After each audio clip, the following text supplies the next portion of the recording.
Welcome everyone to the Open Wallet Foundation Member Town Hall for Q3 2025, specifically September 4th, 2025. As with all Linux Foundation meetings, this is held in the Linux Foundation competition policy. If you have any questions about these matters, please contact your company counsel, or if you're a member of the Linux Foundation, feel free to contact Andrew Updegrove of the firm Gesmer Updegrove LLP, which provides legal counsel to the Linux Foundation. In addition, this is held under the Linux Foundation Code of Conduct, which can best be summed up as be excellent to each other, be kind to each other, be respectful to each other, and we're going to get a lot done.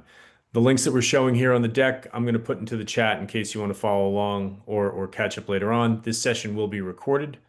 It is a member benefit, so we're going to share this with all the members first, and then we're going to put this out on YouTube probably sometime in October. And with the agenda, I'm going to turn it over to Daniel in a second, but we're going to have welcome and introductions, key updates and announcements. We've got two of the Open Wallet Foundation projects who are going to join us today to talk about what's new, what's happening, and where they're going. We're going to discuss the general members election and open up for Q&A and open discussion. And I will now turn it over to Daniel Goldscheider, Executive Director of the Open Wallet Foundation. Thank you, Sean. Thank you, everyone, for participating. It's really good to see you on the beach or otherwise. We've had quite a busy time, and I'm really looking forward to giving you an update. I think importantly, we are communicating that this is being recorded, and we have discussed whether that's a good idea or a bad idea, because the moment we tell people that it's recorded, people feel that they can watch this whenever. So for those of you who are here, please take advantage of the fact that this is live. Interrupt me, interrupt any of the other speakers. Don't wait for the final Q&A. If you have a question to ACE or to Google or to me, just make yourself heard. I may not see your hand raised, so feel free to just unmute and interrupt. We're a small group, and I think we should take full advantage of that. With that, let's go into updates. And before we get to the real meat and the heart of Open Wallet in terms of some of the code projects, we'd like to talk about a project that we have launched. Sean, could you go to the next slide? I don't know who's driving. Is this... Yes, key updates. And then maybe on the next slide is the first slide of the GDC. Oh, sorry. No, before that, yes, we have actually 1.5 announcements. The announcement that I think we haven't done here is that MasterCard joined the Open Wallet Foundation as a premier member, which is great. So thank you again for MasterCard. And we're also thanking Huawei. The announcement we have today is that Huawei was a sponsor of the GDC, something that I will talk about next. We can't say much more, but let's just leave it at there will be more announcements in terms of Huawei and membership, and we are eager to tell you those when they become public.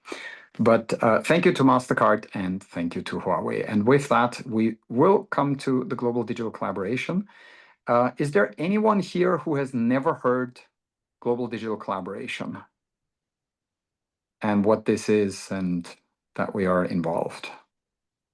No, you're all okay. So you're all somewhat familiar with this. The GDC was really done by 50 co-organizers. So the Open Wallet Foundation is just essentially 2% of the GDC, but we are unique in two ways.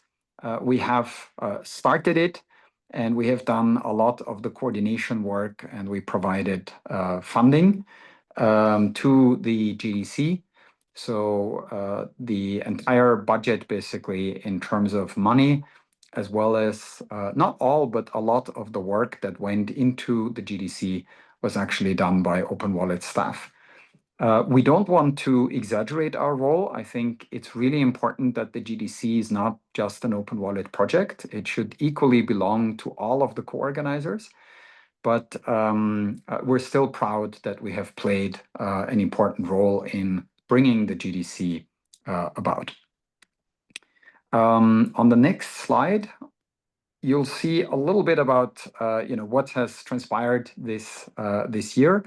So the actual first meeting of the Global Digital Collaboration was held on July 1st and 2nd.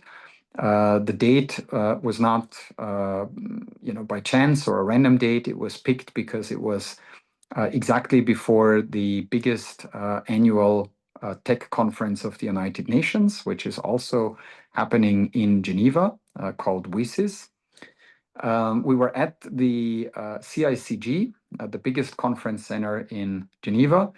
And honestly, we were sweating blood that we might be alone or with 50 people, and really have a lot of egg on our face that people don't care. But thankfully, this was not the case at all. We had well over 1,000 attendees, to the best of our knowledge, roughly 1,500 attendees. I mentioned the 50 co-organizers. You see some of them here, the logos, but if you zoom in, you may see also the people on stage. 50 co-organizers is in and of itself rare. To have a conference that is organized not by one or maybe two entities, but by 50 entities. So I think the sheer number is interesting, but the nature of these co-organizers is also really noteworthy. So the European Commission actually became a co-organizer, and anyone who has invited the Commission, just getting them to a conference is not easy. Getting them to speak, a little more difficult. Having the European Commission as a co-organizer, I think, is just nothing shy of awesome. We also had UN organizations like ITU and the World Bank and the World Health Organization, many of the world's largest standards organizations, including ISO and IEC and W3C and the FIDO Alliance, but also the biggest names in open source, of course, including Open Wallet and the Linux Foundation, but also, for instance, the Eclipse Foundation. So lots of really amazing co-organizers, and co-organizers have really two roles. One is that together they sort of unconferenced the agenda. So we've had over 3.5 months, many discussions of what should be on the agenda. And then the idea really is that the co-organizers act as sort of the gateways and the doors to the GDC. So it's not just a UN conference or not just a Linux Foundation conference, but basically you were able to apply through any of these co-organizers to get your ticket for the GDC. We also had really good programming, 20 keynotes, 100 deep dives. And I think we achieved somewhat the goal for this conference to feel priceless. Priceless in really two ways. One, obviously it was free. So there was no and will never be any cost to attend the GDC, nor is there a cost to speak at the GDC. It's really meritocratic. So priceless as in free, but also priceless as in something money can't buy. The idea is that you really have to be part of any of the communities. So whether that's the passkey community at FIDO or the MDL community at ISO or the VC community at W3C or obviously the Open Wallet community, or maybe part of the Red Cross or the digital health community at the World Health Organization, you can basically come in through these doors. I think we have one more slide, if I'm not mistaken, which is an outlook here for next year. Please note June 24th to 26th. We will move to an even bigger conference center that has space for 3,000 people. But also it's the highest rated and most modern conference and convention center. And one of the advantages is that it's very flexible with regards to breakout rooms. And we will also have, because it's co-hosted or hosted right next to the biggest campus of the EPFL, the prestigious state-owned tech university in Switzerland, we will have any number of rooms for breakout sessions and for co-located sessions.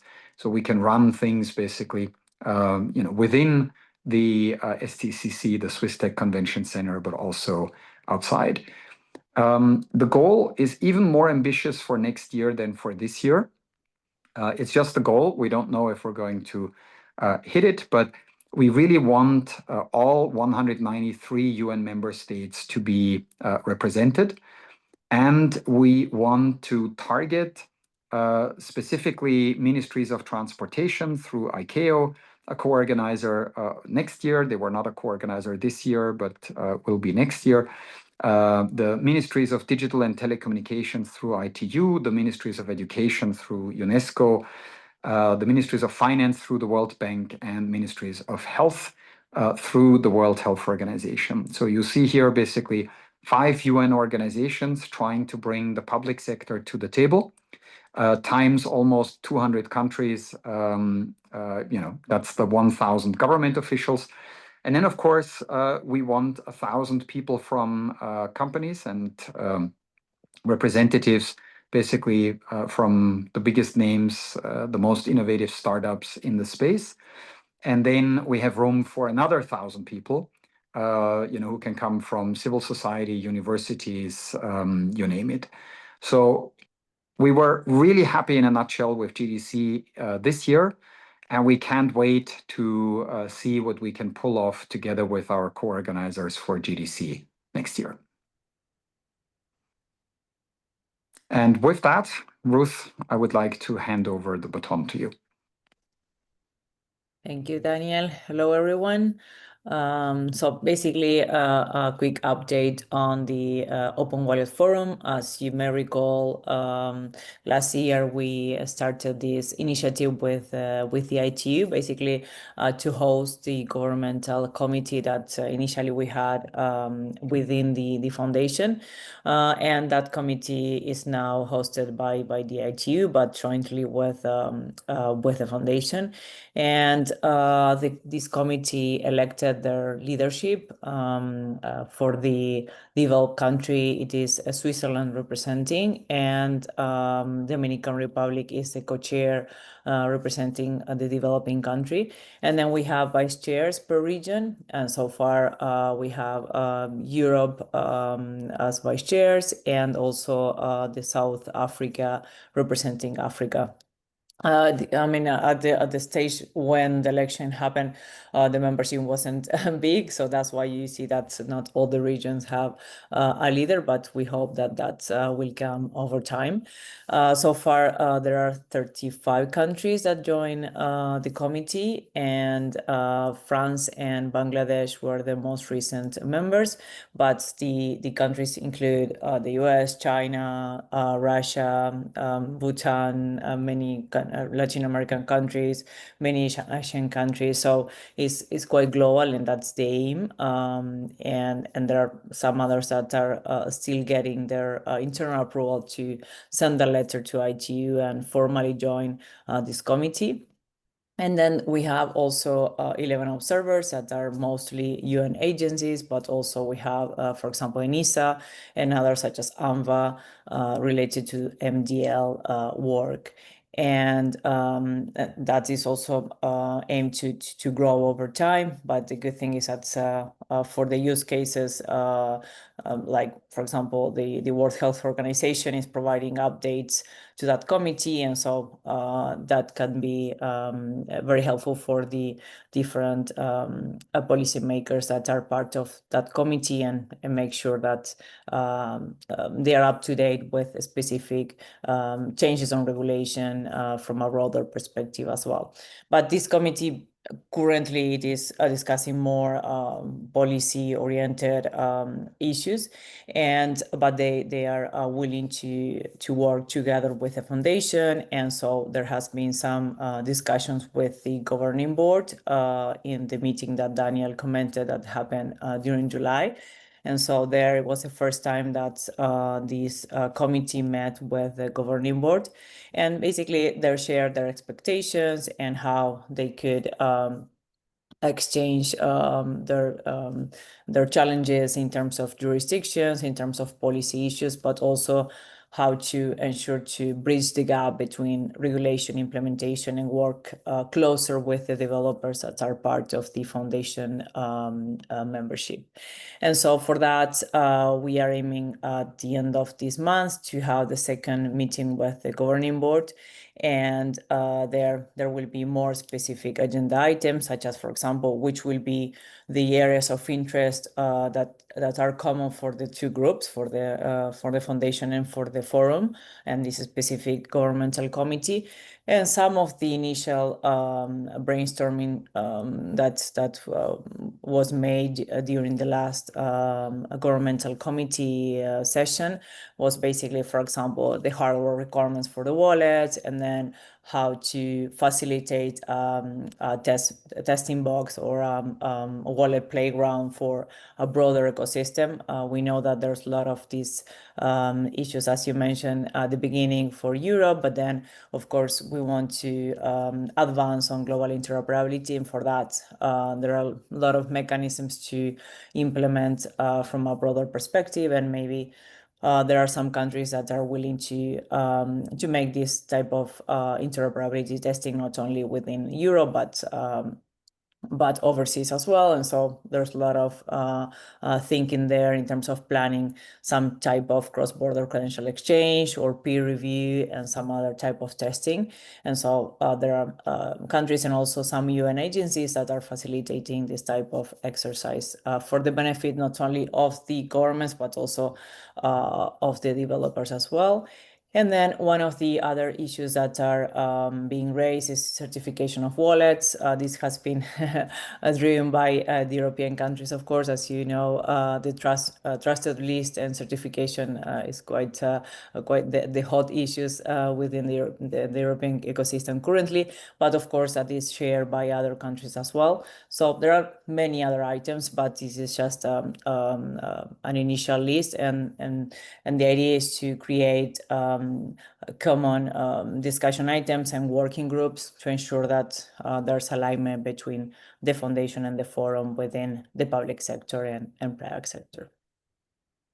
And that's basically the update, and I will turn to you, Daniel.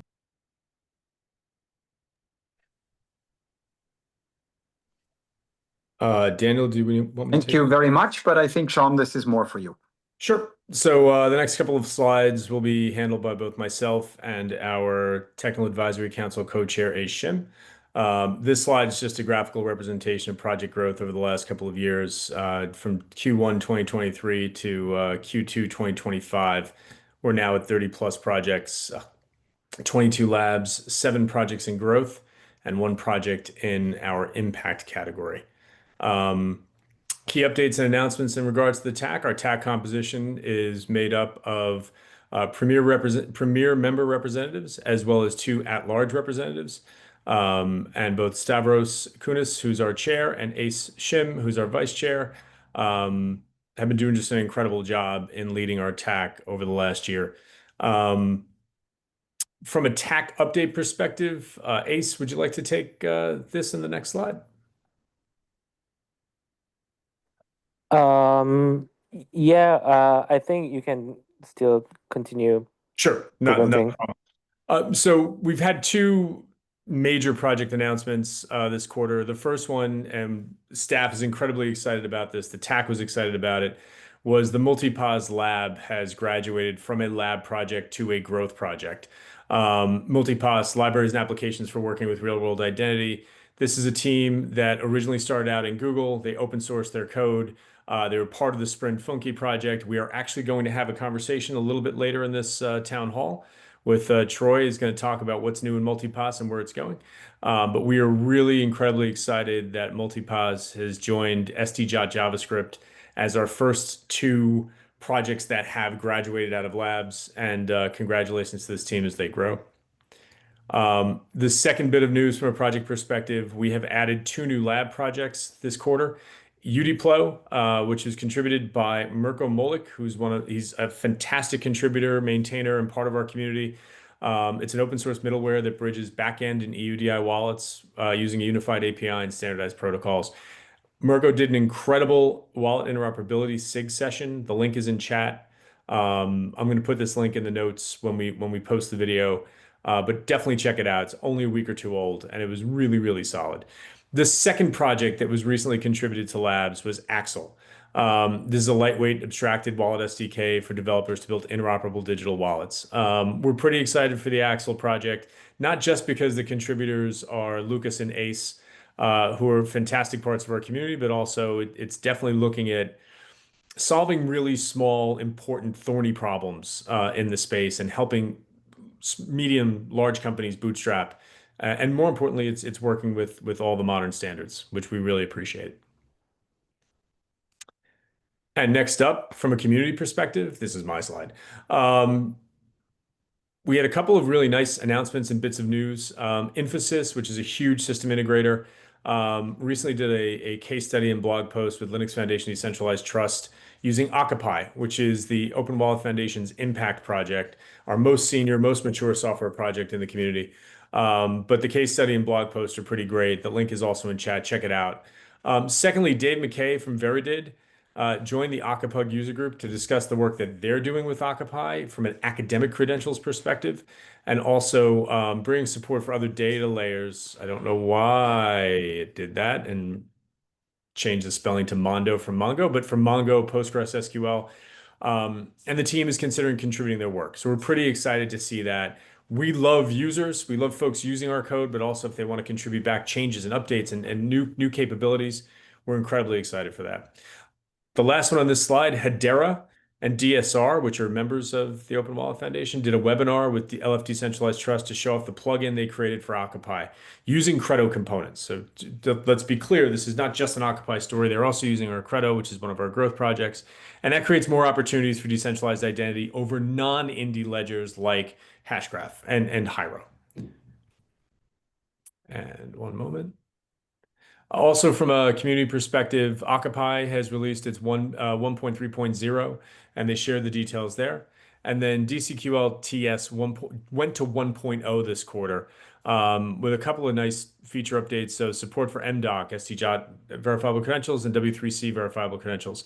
All DCQL features are supported, including cryptographic holder bindings, trusted authorities, claim sets, credential sets, and value matching, and very detailed matching results indicating why a credential did or did not match. And it gives exact type results on trusted authorities, credential sets, claim sets, and more. This link here, which is in the chat as well, goes to, if I'm not mistaken, the announcement of that 1.0. And lastly, from a community perspective, the Wallet Interoperability SIG has been doing great work this quarter. They took a 2-week hiatus at the end of summer, but we had a fantastic presentation on STJOT JavaScript, which is another lab that became a growth project this year. EUDIPLO, which I mentioned before that Mirko presented. Interoperability, system requirements, building, running, updating, and documenting. This is someone who's new to our community took a look at our projects and is helping us identify where we can do better to make life easier, to reduce the how steep that on-ramp is for participation. We also had Clesio give us a presentation on the bifold wallet, what it is, what it does, and where it's going. Andrea from Forkbomb joined us to talk about Credemy.io, which was really a great discussion. It got us talking a lot internally about conformance and standards. And then in the last couple of weeks, Joseph Heenan, who's both a member of our board as well as a fantastic contributor to the Open Wallet Foundation, presented Global Interop of Wallets, which was basically a breakdown of what happened with a May 5th demonstration of OpenID for VP plus DCA-py, HAIP, and DCQL. So we really appreciate these community members for coming and spending the time to share their knowledge with us. There is a Wallet Interoperability SIG playlist. The Wallet Interoperability SIG focuses on not just Open Wallet Foundation projects, but we're open to the entire identity community. We need outside viewpoints, POVs. This is what my project's doing, project demos. It helps everyone get smarter and sharpens their tools. And speaking of which, Ariel from the Credo community has joined us today, and we're going to give him a couple of minutes to share what's new with Credo and where it's going. Ariel, you can share screen if you'd like. Hey Thank you, Hey, Sean. I will try to share my screen. Hopefully it will work because the last couple of times I had some issues. Let me know if I can, if you can see them. I mean, these slides. Yes. looking good. Okay. Well, I will keep it like that. I mean, not in full screen, just in case it's it does very bad. But anyway, there are just a couple of slides about recent work being done in Credo and what we expect to have in the next quarter. So in Credo currently we are working in two main branches. Let's say it's we do have this 05 branch where where we try to keep support for to fix some bugs and all that, right? Because this is based on a stable release that it has been around since a year and a half right now. So but well, here we still keep adding some new features, as I will show you in a moment. And most of our work is being done on the next major release, which is the 06. We are the maintainers. We are currently testing it in our developments. I mean, it's mainly the maintainers of this library are mainly 2060, Verana, and Animo. So the idea of this major release is that one will introduce some architectural changes.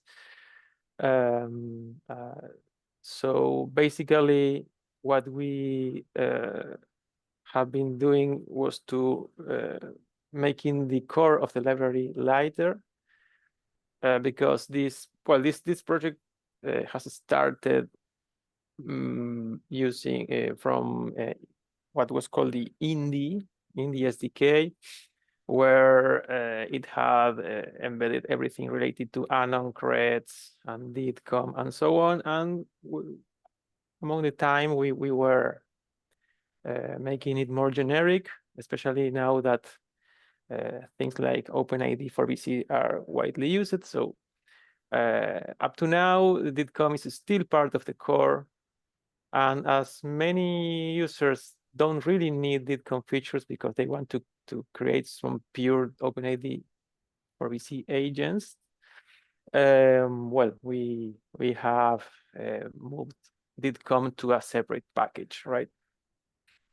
And another major feature we have for 06 is the new key management system that allows for using multiple backends. Up to now, we were mostly relying on ASCAR, which is another project right now in Open World Foundation, for both the cryptographic key storage and also for the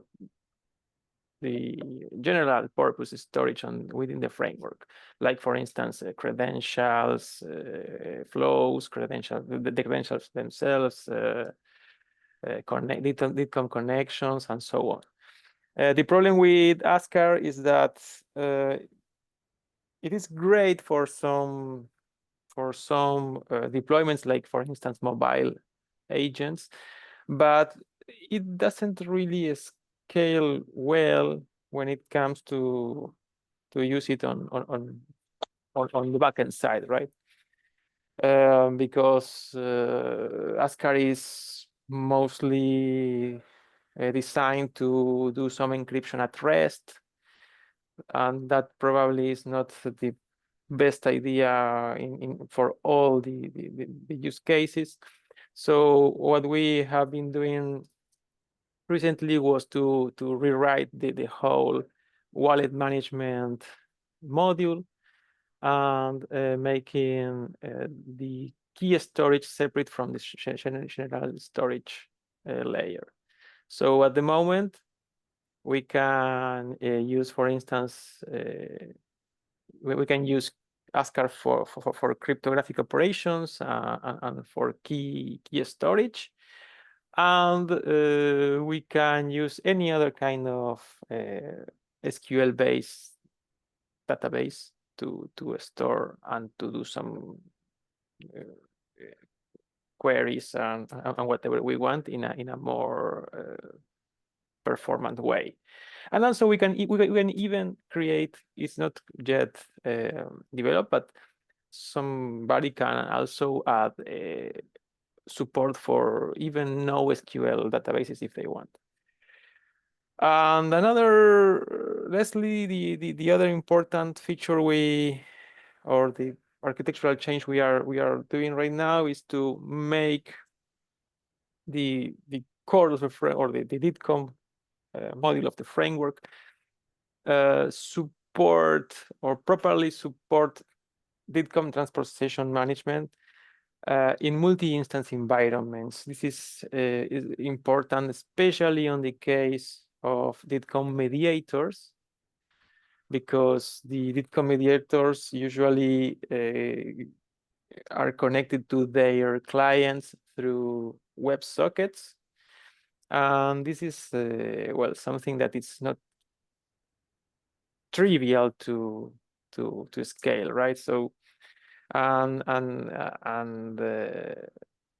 this is something that actually is also a problem, for instance, for other projects like ACA-py. So we found that probably by managing WebSockets in a multi-instance environment with Credo could be suitable for mediators. So well, in this new release, we are adding this support. Currently, Credo supports WebSocket transport sessions, but in order to make it work in a multi-instance environment, we need to add some external modules, and it's not so straightforward to do so. And well, regarding the new standards we have added support for recently, I can mention the DITWeb VH. I mean the DITWeb with verifiable history. This is some work that has been contributed by Brian from Tech in Canada. Currently, this new feature is also available for the 05 branch. So that means that it is already available. I guess it will be very soon added to bifold project to make agents compatible with DITWeb Edge. My team are currently working also to make it possible to register or to create DITWeb VH DIDs and also uncreds objects. So this can also be used on the backend side. So we can create a pure Credo-based solution for compatible with DITWeb VH. Other work in progress we have right now is about W3C revocation support, supporting this bitstring status list 1.0 spec. Also, we started adding support also for the VC data model 2.0, using SD shot as credentials. And recently, we updated our libraries, the libraries, the DCQL libraries we are using in order to support this new stable 1.0 version for OpenID for verifiable presentations. And lastly, just some ideas about our current plans for Q4. Basically, what we want is to release the 06 as soon as possible. There is still some remaining work, especially on the the DITCOM refactoring stuff, but hopefully in a few weeks or so we can get it released, and we can start moving forward with the other major release updates for the 07, which for instance one of our goals is to support DITCOM v2, which is the DITCOM defined on the diff, because currently we are still using the previously known areas DITCOM, that what we call the v1. Also remove deprecated features of DITCOM that are not used anymore. And one of the ambitions we have since a lot of time right now, but we couldn't make it reality, was to bridge the gap between OpenID and DITCOM flows. This means that we want to be able to exchange credentials. I mean, to issue a credential through OpenID, and then be able to present a proof based on a credential over DITCOM, over taking that credential as a source. So well,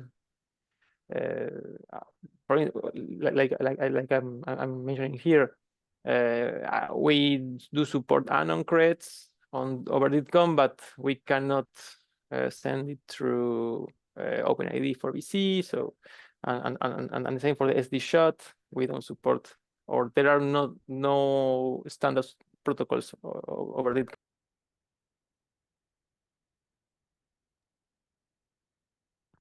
I think we lost Ariel.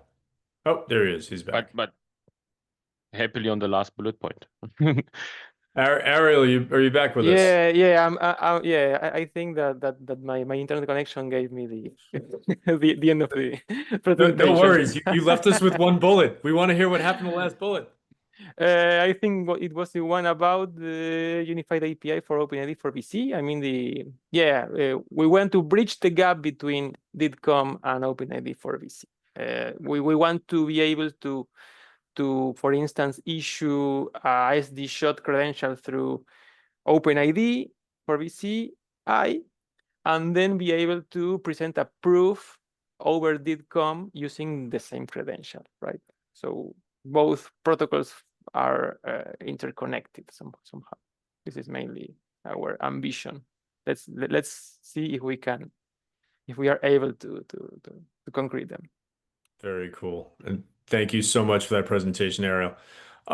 Next up, we have Multipaz, and I'll turn that over to Troy from the Multipaz team. I'm going to stop sharing. Troy, you're up. Sean, can you time box us a little bit?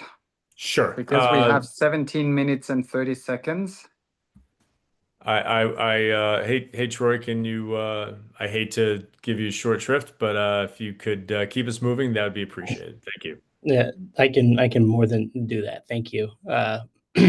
So hi everybody. I think everybody can see the screen, but if you can't, please let me know.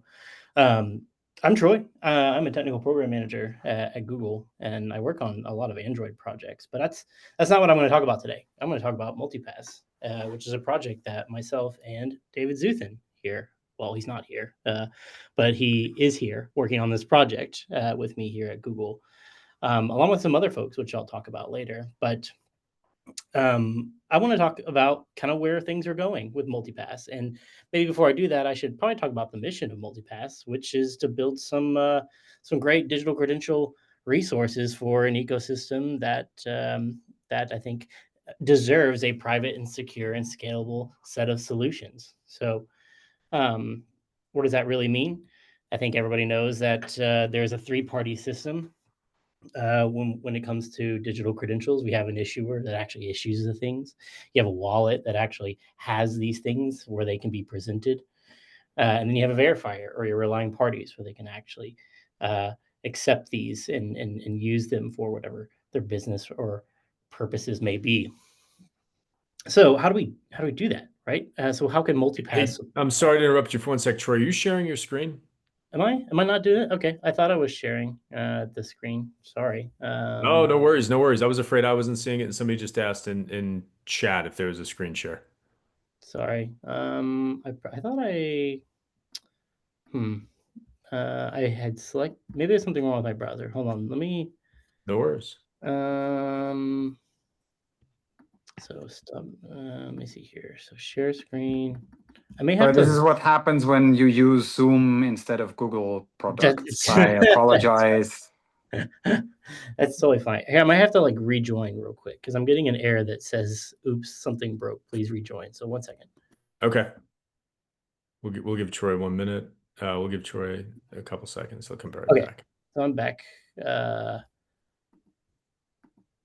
Okay. And Yes. we can see your screen. Good to go. Go for it. Yay. Okay.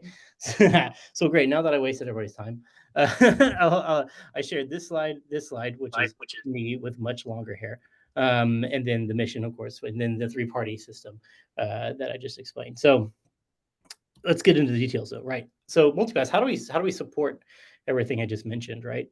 So Multipaz is an SDK. It contains lots of libraries and applications to support building each of those components of that three-party system. And so I think the initial focus was that we were just going to build MDLs, right? And I think the focus was just Android. But now we've expanded. We want this to be multi-platform, and we want this to work on iOS. We want this to work in the browser, right? And we don't want this to just be MDLs, right? We want this to be more. We want this to work for everybody, right? Whatever their use case may be. So it is part of it's Apache license, so totally open source. You can be used for whatever you want. And at one point it was a Google project, but we gave it over to the Open Wallet Foundation, and it's been great ever since. And I think as Sean had mentioned, we were in the lab phase for a long time, but we just recently in the last month or so were promoted to the growth phase. So that's really exciting for us. So since then, like we have all these new these new protocols and standards that we now support. So SDJOT, and then we have all the pieces of 1813-5 have been incorporated into what we produce. The OpenID issuance and provisioning protocols are now supported, and then of course the W3C digital credential standards are now supported as well for supporting of presentment in the browser and online. So we also have like some support for a cloud security area. If your device, if you have your credentials are not able to be supported locally on device, you can put it in a cloud security area. Or if you do want to put it on device, we do have support for things like Strongbox, which is a thing, which is like basically a secure applet that you can use in Android for local credential storage. But kind of where you see this today is you see a lot of this this SDK being used in Google Wallet, and you also see it in the OpenID Conformance Suite, and then you could also see it in the Scatalas reference app that's being produced by the EUDI wallet folks. A little bit more details about some of the apps, though, that actually come with this SDK, is we have this test app, and it really is just like a kitchen sink of everything that you could want if you're developing your own wallet app. So if you do need to test against any of the MDoc formats or SDJOT formats, you have everything in that test app to do so. And then if you have any I guess any crazy algorithms or anything specific that in I guess whatever encryption or credential algos that you have, the test app will have that too. Pretty much everything that you would want where pretty much everything you would need should be in this test app, but you can actually use it yourself. You don't have to actually compile it or from scratch. You can actually go to apps.multipaz.org and just sideload it from there. And again, this is available on both iOS and Android. Then the verifier is actually available today as well. You can actually go to verifier.multipaz.org, and you can actually verify against multiple types of credential types, which you can all see here on the slide. We also have an issuer where you can actually issue credentials to your wallet. If it doesn't even have to be the Multipaz one. If you have your own wallet and you want to issue credentials to it, our issuer should be able to do that. And then what I have here in green, and this is actually new since being promoted to the growth stage, is we have code labs. We have tons of developer resources thanks to the Open Mobile Hub folks, which I alluded to earlier. Some folks who have recently joined the project, and they've been super, super helpful. And they've been incredible contributors, and I don't think we would be able to get to where we are now without them. So for anybody who's looking to get started with Multipaz and everything I just mentioned, like you can go and leverage some of the resources they put together at developer.multipaz.org. And in terms of like what's coming next, we do consider a lot of the libraries and stuff that we put together as feature complete. So we are not technically 1.0, but at least we think the libraries and the APIs are pretty much 1.0. Like there's a couple of changes we need to make, but it's pretty much done. And then we do want to do some changes to the apps themselves that we have. We do have a brand new standalone reader app, and again, like you have this thing here in green. This pretty much means we have completed this post promotion to the growth phase. So you can actually use this standalone reader app, and you can find it on one of those resources that I showed in the previous slide. And this reader app has some preloaded vicals, so you can actually go and use it today and test out against some things like ID-Pass if you want. ID-Pass is this credential that's offered by Google. Or if you have like your own, if you have like whatever credential or mobile ID type of your country or state or wherever you live, and you have like a vical for that, you could test against that using this standalone reader app. So give it a try. It's now available. It's pretty new and it's pretty great. And then we do want to have some companion apps at some point for all your wearables. Like that's going to be pretty important. It sounds like. I think those are really gaining in popularity. And then lastly, like we want to continue to grow sort of the use cases here, right? We have the Utopia universe. So these are all just interesting use cases, right? Where we want to be able to have things like somebody wanting to fill out a contract with, say, a plumber, and they want to be able to like digitally sign a credential, right? And they want to be able to verify that with something that's developed by Multipaz. So we want to actually build out that workflow, if you will, through the Utopia universe. And so these things I think are going to be made available and contributed by sort of the Open Wallet or some of the Open Mobile Hub folks here in the near future. And then finally, I think we're going to do some just general improvements to some of the, this isn't really listed here, but we're going to actually just do some improvements to some of like the NFC and Bluetooth stack. Like in general, like I think it's pretty good for like the use cases of testing and just like prototype products, but we want to actually make it a lot better. So we're going to put together some test benches to try and improve sort of NFC and Bluetooth presentment. Actually, a couple more things. Zero knowledge proofs. This is actually something that got that got integrated since growth. So we actually have the Longfellow libraries that was produced by some folks here at Google integrated into Multipaz. So like if you want to use these specific libraries and the concepts of zero knowledge proofs, you can actually go and use those today. And then DACL, this is like a query language that was produced by OpenID. This is now integrated as well into Multipaz. It's a very useful tool, and it's gaining in popularity for a lot of relying parties that need to I guess parse information from different credential types. So check it out. So the rest of these things I won't go through specifically because I know I'm running out of time. But to wrap things up, if you really want to learn more and you want to get access to everything I just mentioned, like either just scan this QR code or you can just go to our main site at multipaz.org.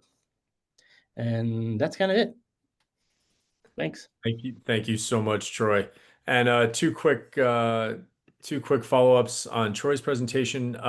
The Longfellow ZK team, Avi and Matteo, are going to be at the Wallet Interoperability SIG next Monday. I'll put a link in chat in a second. They're going to be presenting Longfellow ZK and the work that they put into it and where it's going. So we're pretty excited about that.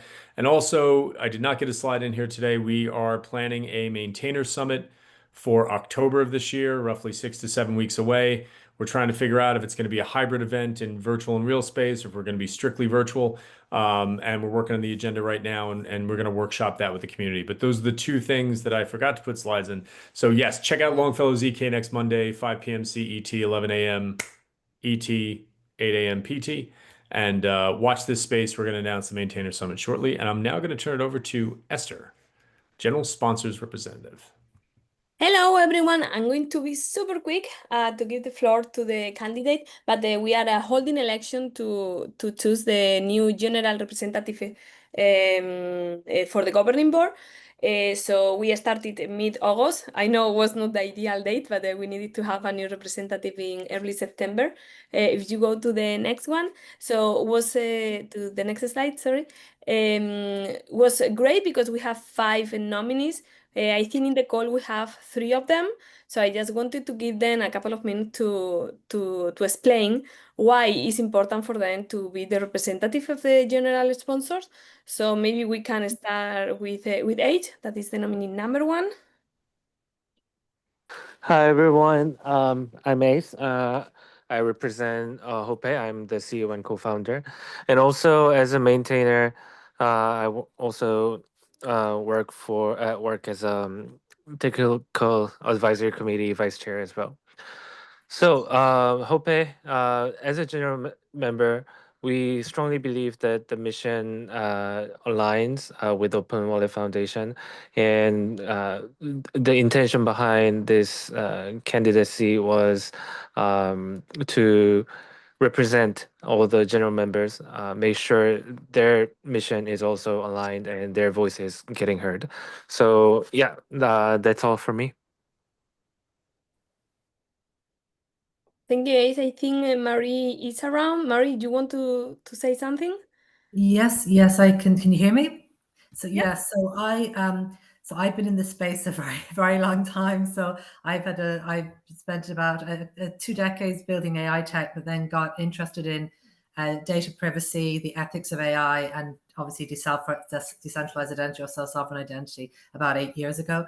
So I obviously feel very passionately about this. I hope that I can bring my passion for the problem that we're trying to solve here to the board. The other thing is I lead Accenture's global business in this, we call it digital identity innovation, but what's the future of identity, the future of verifiable credentials and wallet technologies. So I hope to be able to bring a lot of experience of kind of working with a wide variety of use cases. And of course, as Yoon emphasized, to represent obviously the rest of the general members of this group. Thank you so much, Marie. And now Roman, that he is the current general sponsor representative, so he can also talk about the experience for the last year.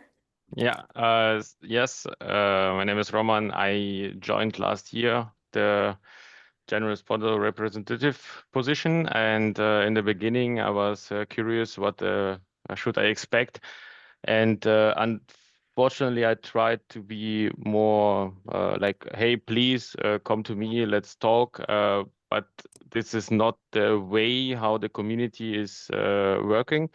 So that's why I changed my strategy. And for example, I see, and I talked this on the last, or I think pre-last town hall meeting, that the component should be open source, and the general sponsors need to apply this, that it's not only open source, but also accessible.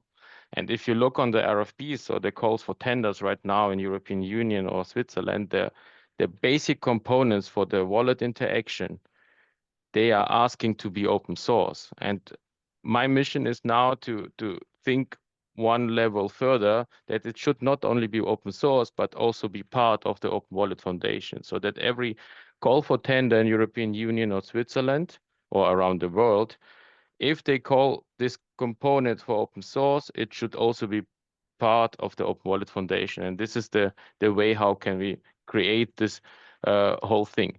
And this is also the message that I go to now in beginning of October to the Smart Country Convention. So it's governmental bodies in Germany.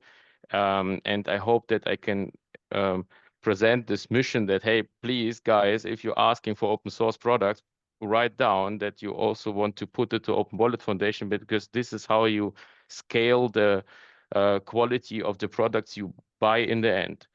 And then I hope that I can also engage the general sponsors to do the same message, because on the one hand, the technical open source, the technical parts should be open source, but they should be also accessible, and we need to align the whole ecosystem that it's getting more valuable, and this can only be happen in Open Wallet Foundation.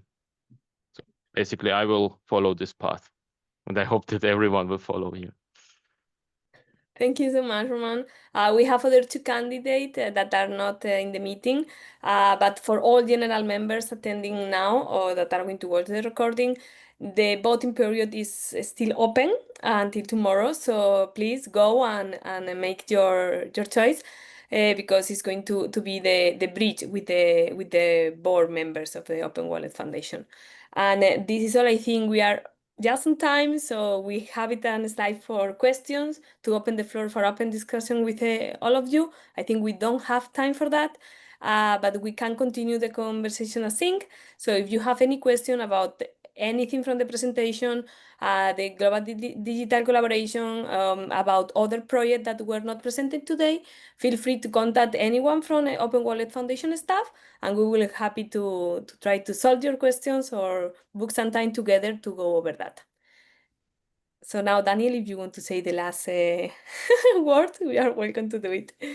Yeah, I think, Roman, you actually had an amazing closing statement.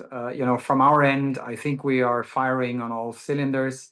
We couldn't be happier with the developer community and all the hard work that goes into those code bases.